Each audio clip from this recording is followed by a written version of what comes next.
አማኞችን የሚፈትነው ማን እውነተኛ አማኝ እንደሆነ ለመለየት ነው። አሰላሙ አሌይኩም ወረህመቱላሂ ወበረካቱሁ። ውድና የተከበራችሁ የተወደዳችሁ ውድ የኔ ቤተሰቦች እነሆ ዛሬ ስለ አማኞች ፈተና የሚል ርዕስ ይዤላችሁ መጥቻለሁ። ለመገንዘብ ያህል የኢስላምን ታሪክ ስንመለከት ፈተናና መከራ ከቀደምት ዘመናት ጀምሮ የእምነታችን አካል መሆኑን ያስረዳናል። አላህ ሱብሓነሁ ወተዓላ አማኞችን የሚፈትነው ማን እውነተኛ አማኝ እንደሆነ ለማሳየት ነው። ይህ ደግሞ በቁርአንና በነቢያት ዓለይሂ ሰላም ታሪክ ውስጥ በተደጋጋሚ ተጠቅሷል።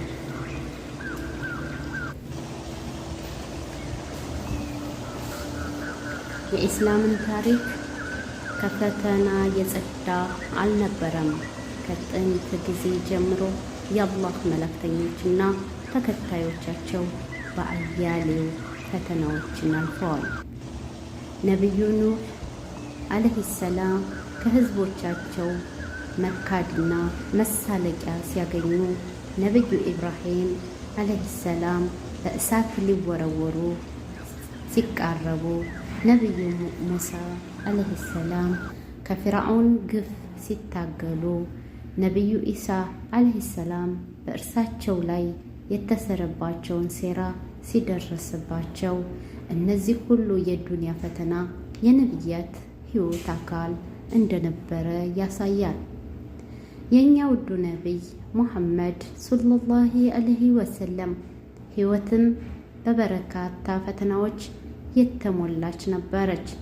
ከወላጅ አልባነት ጀምሮ የመካ ሰዎች ያደረሱባቸው ስቃይና እንግልት፣ የሚወዷቸውን ዘመዶቻቸውንና ልጆቻቸውን ማጣት፣ ወደ መዲና መሰደድ፣ እንዲሁም በጦርነቶች ውስጥ የደረሰባቸው ጉዳት፣ ይህ ሁሉ የኢስላምን መንገድ ምን ያህል ፈተና የተሞላ እንደሆነ ያረጋግጣል። አላህ ሱብሓነሁ ወተዓላ በቁርአን እንዲህ ይልናል፣ በሰዎችንም እነርሱ ሳያምኑ አመንን በማለታቸው ብቻ የምንተዋቸው ይመስላቸዋልን? በእርግጥ ከነሱ በፊት የነበሩትን ፈትነናል። እውነተኞችንም አላህ በእርግጥ ያውቃል፣ ውሸተኞችንም በእርግጥ ያውቃል። ይህንንም በቁርአን አያት ሱረቱል አንከቡት ከ2 እስከ 3 ድረስ ታገኙታላችሁ። ይህ አንቀጽ እንደሚያስረዳው የእምነት መንገድ ከፈተና የጸዳ አይደለም። ፈተናዎች የአማኞችን እውነተኛነት የሚለይበት መስፈርት ናቸው። የነቢዩ ሙሐመድ ሰለላሁ ዐለይሂ ወሰለም የፈተናዎች ጉዞ የነቢያት ሁሉ ቁንጮ የሆኑት ነቢይ ሙሐመድ ሰለላሁ ዐለይሂ ወሰለም በሕይወታቸው ውስጥ ከሌሎች ነቢያት በተለየ በርካታ ፈተናዎችን፣ ችግሮችን አሳልፈዋል። ይህም የአማኞች ሁሉ ትልቅ ምሳሌ ሆኖ ያገለላል። የወላጅ አልባነት፣ የልጅነት ስቆቃ። ነቢዩ ሰለላሁ ዐለይሂ ወሰለም ገና ወደዚህ ምድር ከመምጣታቸው በፊት አባታቸውን አብዱላህን አጥተዋል።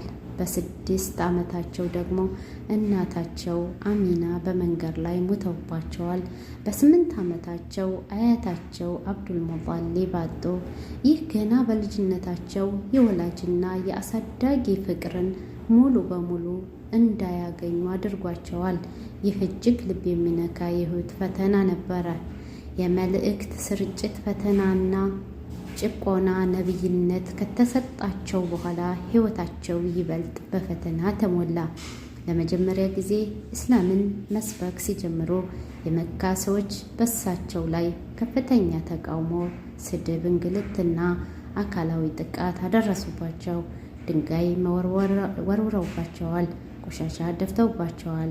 እብድ፣ ጠንቋይ፣ ሐሰተኛ እያሉ ሰድበዋቸዋል። ለሰሃቦቻቸውም ጭምር ከፍተኛ ስቃይ ደርሶባቸዋል። አንዳንዶቹም በዚሁ ምክንያት ሰማዕታትን ተቀብለዋል። የአመተል ሁዙን የሐዘን ዓመት። በመልእክት ስርጭት 10ኛው ዓመት ነቢዩ ሰለላሁ ዐለይሂ ወሰለም 2 ታላላቅ ደጋፊዎቻቸውን አጡ። መጀመሪያ አጎታቸውን አቡ ጧሊብ፣ ከዛም ውዱ ባለቤታቸው ኸዲጃ ረዲየላሁ አንሁ አረፉ።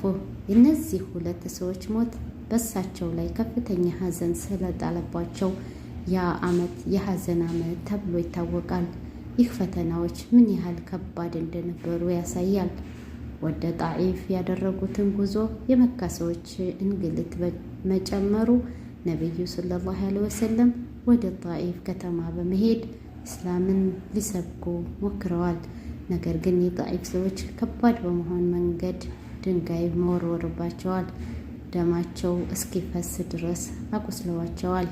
ይህ እጅግ ልብ የሚነካ የሚሰብር እና አሳዛኝ የስብከት ፈተና ነበረ። ሱብሃንአላህ። የስድስት ፈተና ወይም ሂጅራ ህይወታቸው አደጋ ላይ በመውደቁ ምክንያት ከመካ ወደ መዲና ለመሰደድ ሂጅራ ለማድረግ ተገደዱ። ይህ ማለት ከትውልድ ከተማቸው፣ ከቤታቸው፣ ከንብረታቸውና ከዘመዶቻቸው መለየት ማለት ነው። ከባድ ውሳኔ ቢሆንም እስልምናን ለማዳን ሲሉ ሁሉንም ነገር ትተዋል። የልጆቻቸው ሞት ህመም ነቢዩ ሰለላሁ ዐለይሂ ወሰለም ወንድ ልጃቸውን ቃሲምን፣ አብዱላህን እና ኢብራሂምን ገና በጨቅላነታቸው በሞት አጥተዋል። እንዲሁም ሴት ልጆቻቸውን ዘይነብን፣ ሩቅያና ኡሙ ኩልሱምን በህይወት ዘመናቸው ቀብረዋል። የልጅ ሞት በራሱ ከባድ ፈተና ቢሆንም ነቢዩ ሰለላሁ ዐለይሂ ወሰለም በርካታ ልጆቻቸውን ማጣታቸው ታላቅ ሐዘን ነበር። የጦርነት ፈተናዎች በመዲናም ቢሆን ፈተናዎቹ አልቆሙም። የመካ ሙሽሪኮች በእሳቸውና በሙስሊሞች ላይ ብዙ ጦርነቶችን አካሂደዋል። በኡሁድ ጦርነት ወቅት ራሳቸው ቆስለዋል፣ ጥርሳቸው ተሰብሯል፣ ጭንቅላታቸው ተጎድቷል። ከዚህም በላይ በጣም የሚወዱትና አጎታቸውና ጠንካራ ደጋፊያቸውን ሐምዛ ረዲየላሁ በኡሁድ ጦርነት በክፉ ሁኔታ አጥተውታል። በፍልስጤም ላይ እየደረሰ ያለው ፈተና በፍልስጤም የሚገኙ ሙስሊሞች ከብዙ አስርተ ዓመታት ጀምሮ ከፍተኛ ፈተናና መከራ ውስጥ ናቸው። የመሬት ወረራ፣ ከቤታቸው መፈናቀል፣ የፍትሐዊነታቸው ስቃይ፣ ግድያና የጦር ውድመት የዕለት ተዕለት ሕይወታቸውን አካል ሆኗል። ይህ ሁኔታ እስላም ከዘመናት በፊት ጀምሮ በፈተና ውስጥ ያለ ሃይማኖት መሆኑን አሁን ባለው ዓለም ላይ በግልጽ ያሳያል።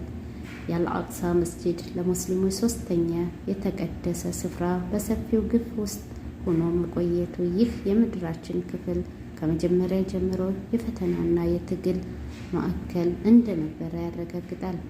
ነቢያት ኢብራሂም፣ ኢስሐቅ፣ ያዕቆብ፣ ዳውድ፣ ሱለይማን፣ ኢሳ አለይሂ ሰላም በዚች ምድር ላይ ሕይወታቸውን ያሳለፉ ሲሆን ብዙዎቹ በዚያች ምድር ላይ የተለያዩ ፈተናዎችን ደርሶባቸዋል። ነቢዩ ሙሐመድ ሰለላሁ ዐለይሂ ወሰለም ኢስራእን የሌሊት ጉዞ የሚጀምሩ ከአልአቅሳ ነው። ይህ የሚያሳየው ፍልስጤም ለረጅም ጊዜ የመልእክቶች መንገኛ የፈተና መድረክ እንደነበረች ነው። በአሁኑ ጊዜ እየደረሰ ያለው ሰቆቃ በዚህ ዘመናችን ፈተና አካል ነው። ዱንያ ፈተና ናት። የአኼራ ተስፋ በሸሪዓዊ አስተምሮት ይህ ዱንያ በራሷ ፈተና ናት። አላህ ሱብሓነሁ ወተዓላ ሰዎችን የሚፈትነው የትኛው እንደሚሻል ለመለየት ነው። አላህ በቁርአን እንዲህ ይላል፣ እናንተም አላህን ከመፍራት በስተቀር አንዳች ነገር እንዳላገኙ ታውቁ ዘንድ ከእናንተም ውስጥ ለነዚያ ላመኑትና መልካም ስራዎችን ለሰሩት በእርግጥ ምድርን ወራሾች እናደርጋቸዋለን። ሱረቱል አንቢያ 105 የደረሱ ያሉት ችግሮችና ፈተናዎች ቢበዙም ለሙስሊም ማህበረሰቡ የአላህ እዝነትና ድል ተስፋ ይሰጠናል። የነቢያት ታሪክ እንዲያስተምረን ከእያንዳንዱ ጭንቀት በኋላ እፎይታ አለ። የአላህ እርዳታ ቅርብ ነው። ፈተናዎች የአማኞችን ደረጃ ከፍ የሚያደርጉ ወንጀሎችን የሚያበሱ እና ለአኼራ ምንዳ የሚያከማቹ ናቸው። የፍልስጤም ሁኔታ የሙስሊሞችን አንድነት፣ ትዕግስትና በአላህ ላይ ያላቸውን መመካት የሚያጠናክር ነው። ይህ ሁሉ ለዱንያ ህይወት የሚሰጠው ትምህርት ሲሆን እውነተኛውና ዘላቂው ምንዳ በአኼራ መሆኑን ያስታውሰናል። ውድ ቤተሰቦቼ ይህን ያህል እንግዲህ በምድር ላይ ብዙ ፈተናዎችን እናያለን። ብዙ ፈተናዎች ይደርሳሉ። ነገር ግን ባልሆነ መንገድ ላይ ተነስቶ የሰው ሕይወት ሲጠፋ፣ ሲቀጠፍ፣ ጨቅላዎች ሲሞቱ፣ ሲጨፈጨፉ ሁሉም የራሱን እንትን ለማካበት ሲል እኔ በልጥ የሚለውን ነገር ሲያዩ እነዛ ጨቅላዎች ሲሞቱ በጣም ያሳዝናል። እና አላህ ሀገራችንን ሰላም ያደርግልን። በዓለማትም የሚመጣውን በላ አላህ ያንሳልን። ሁሉም በየሃይማኖቱ ተስማምቶ ተደስቶ የሚኖርበትን ጊዜ አላህ ያምጣልን። በቃ ይበለን። በሀገራችንም ላይ የሚደረጉ የሚመጡ ሙሲባዎችንም በሙሉ አላህ ያንሳልን። ውድ ቤተሰቦች ይሄ ትምህርት እንደሚሆናችሁ አልጠራጠርም። በሌላ ቪዲዮ እስከምንገናኝ ድረስ አሰላሙ አሌይኩም ወረህመቱላሂ ወበረካቱሁ።